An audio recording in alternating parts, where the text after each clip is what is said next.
Good morning, everyone. It's Ange from Digestive Detective. I had such good feedback last week about the SIBO topic that we did, small intestinal bacterial overgrowth, that I thought I'd do one this week about gastro-oesophageal reflux disease, so GERD or NERD. So NERD is non-erosive reflux disease. So some symptoms that you might have of these conditions, and we know, I hear of people all the time saying, yeah, when I eat something, I get acid coming back up my throat. So some symptoms of these conditions are a burning in the esophageal region or in the throat, a chronic tickling cough that you're not doing anything or you haven't been sick and it's just there all the time, chest pain, a change in your voice. So you might get a really hoarse voice out of nowhere. Difficulty swallowing can be one of the symptoms of GERD.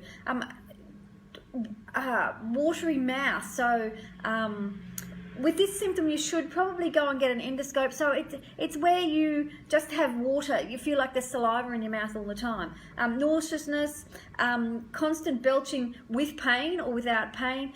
Constipation is a biggie in this group. And red flags that you must go and get checked are if you've got weight gain, fatigue, if you've got a melena stool. So a melena stool is where your stool is black, essentially, because it's bleeding higher up, and when you do a poo, it's actually a black colour or really dark red. Anemia, if you've got constant anemia that can't be explained, that's a good reason to go to see the doctor.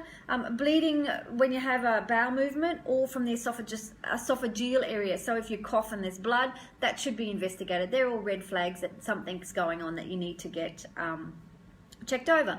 So some of the things what happens when you go to the doctor for GERD or NERD, the doctor will usually do a couple of things. They'll put you on protein pump inhibitors or H2 antagonist tablets. So and that's what they do for reflux therapy. So a couple of things to remember is proton pump inhibitors shouldn't be taken for any more than 6 to 8 weeks because there are complications from them, and I'll talk about those in a minute. Something else that people tend to do a lot is go to the chemist and they organise to get over-the-counter medications, for example, Mylanta, Gaviscon, even quickies. So they're all good short-term things that you can do, but long-term there's consequences to those as well. And one of the things that I'd like to say to you, if you use those things and you know you have reflux, there is a better way to take them. Rather than take them at the end of the meal when you are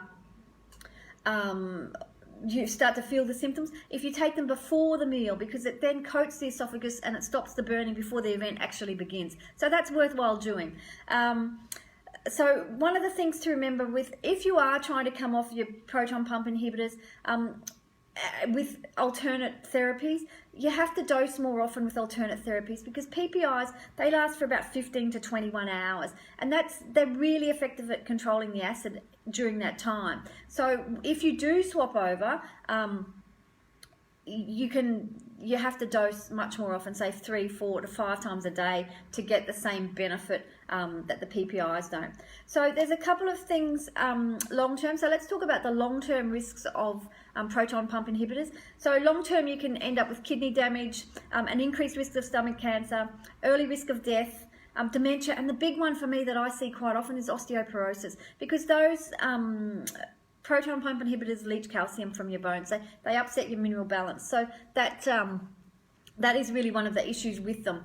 And the adverse of over-the-counter medications like our Mylanta or Gaviscon or quickies, or if you're in America, Tums, those sorts of medications do lots of things as well. So they can increase your risk of osteoporosis because they impair the metabolism of calcium, like I just said. So they also contain foaming agents that aren't that great for you either.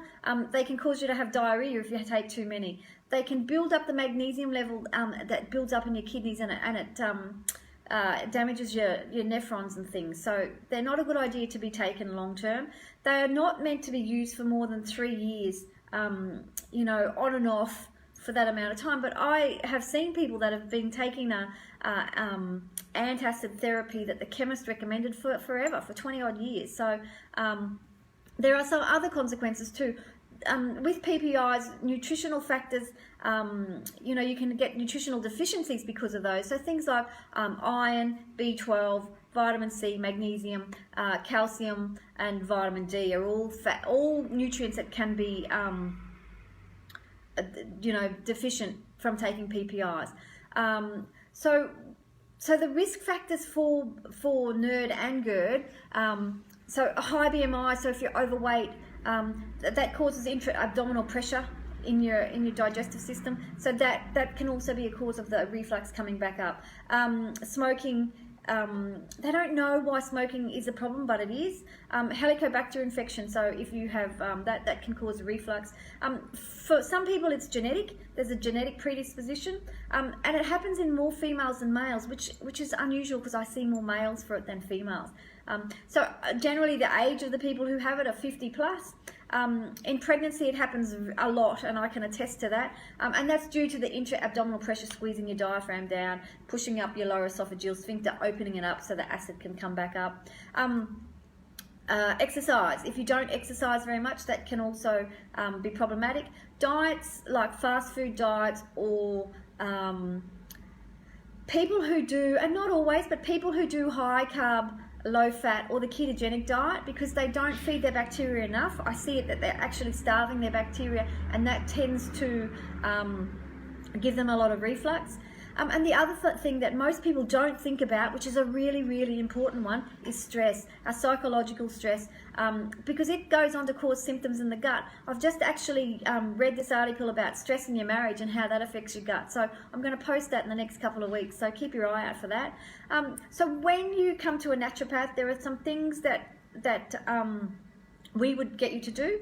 So lose weight is your biggie, and don't eat large meals and lay down. So I'm going to go through those again tomorrow, and a couple of different ones. So I just want to talk today about what are the consequences of NERD. So for example, NERD is non-erosive damage to the gastrointestinal system, but you're still getting the burning pain, the burping sometimes. So what NERD means is there's no visible damage when they go in on endoscope. They can't see any damage. Can be generally treated with PPIs, but it's not extremely helpful. Most people find that they don't get relief from that, long-term relief anyway.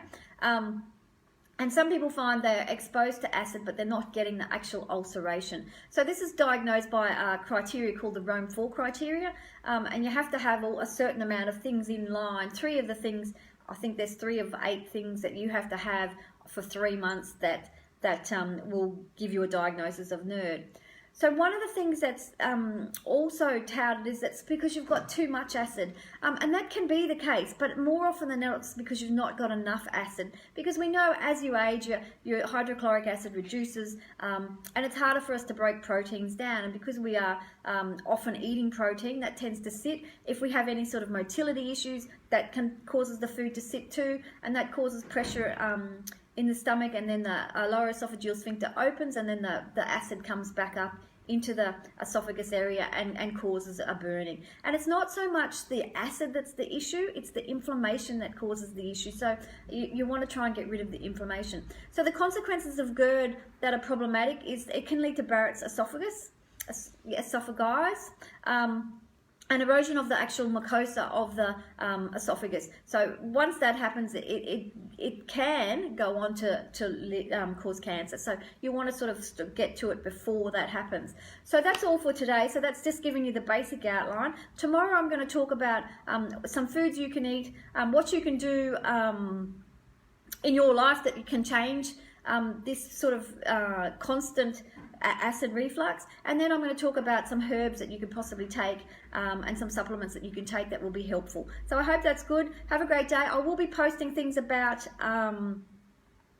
how to, some articles about GERD during the day, so you can have a look about some other things that other people have written that are useful. And if you found this useful, could you share it for me? That'd be terrific. And I'll talk to you tomorrow about those other things. I look forward to it. Have a great day, everybody. Bye.